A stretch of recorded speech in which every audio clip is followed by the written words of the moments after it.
Well, welcome everybody for this week's peer advisory group session. I wanted to get things started by taking us to the AlphaEquity portal and just reviewing the videos on this week's module, which is recurring revenue. So if you guys will bear with me here, I'm going to share screen. I'm just going to cue this up. We can watch it together, and then it'll help sort of calibrate our discussion for today.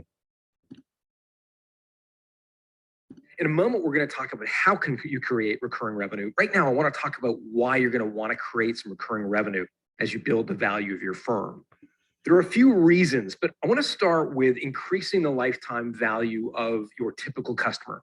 That's something Brian Burkhart and Sanyu Panda have thought a lot about. These guys started a company called H.Bloom, which sells flowers on subscription. Now, when I say flowers on subscription, you may be surprised at that because most of us are used to buying flowers from a flower store.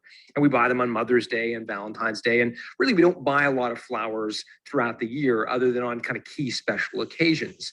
And when we do buy flowers, it's typically on a one-off. We make a one-off purchase. We certainly don't buy them on a recurring basis. Well, Panda and Burkhart really set out to try to change the way some customers buy flowers. In particular, they were keen on really changing the behavior of hotels and restaurants and spas because they buy flowers on a regular recurring basis.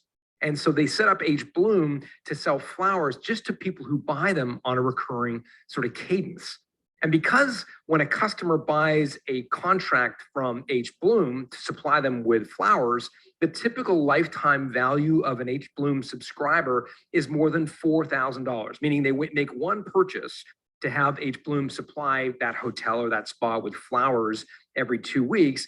And that equates to more than $4,000 of purchases over the lifetime of that contract with H.Bloom. It makes selling flowers a much easier proposition. They can spend more and invest more in sales and marketing because they know that when somebody makes a decision to purchase, the lifetime value of that customer is so much longer and so much beefier than if they just buy them on a one-off basis. Typical flower store purchase in America is $29, compared with the typical purchase from H.Bloom, which equates to a lifetime value of more than $4,000. So number one reason I think you want to create some recurring revenue is it creates a tail to your revenue, and the lifetime value of your customers go on and expands tremendously.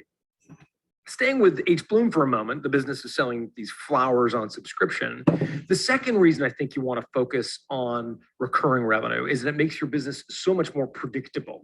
You know, at H.Bloom, they only throw out 2% of their inventory each month compared to the typical flower store that throws out more than 50% of its inventory every month. Why? Well, because it's rotting in the fridge and they've ordered the wrong amount of flowers. Whereas H.Bloom, they know how many subscribers they have, and they know that the Westin in Atlanta wants Gerber daisies and the Marriott in Miami wants roses. And they buy just the number of flowers they need in order to fulfill the subscribers that they have. Now, you may be saying, okay, but I don't have inventory and I don't have to worry about spoilage. But if you employ people, I would argue that you in fact do have spoilage because those employees coming in on a Monday, they expect a paycheck on a Friday.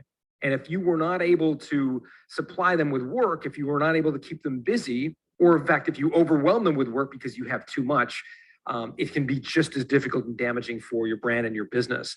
So it's really the predictability of your business that we're striving for when we're creating recurring revenue. The third reason you may want to consider creating some recurring revenue is something that I call the Trojan horse model. And it means that once a customer becomes a subscriber of yours, once they're purchasing from you on some sort of recurring contract, it makes them even more likely to buy additional products and services from you because they have an existing relationship.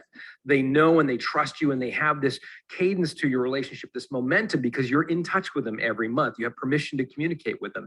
And it makes them much more likely to buy additional products beyond the ones they've already contracted with you to buy. Let me give you an example. Amazon Prime, 10 million subscribers around the world. You know the value proposition, streaming movies and discount-free shipping on a lot of the products that they sell.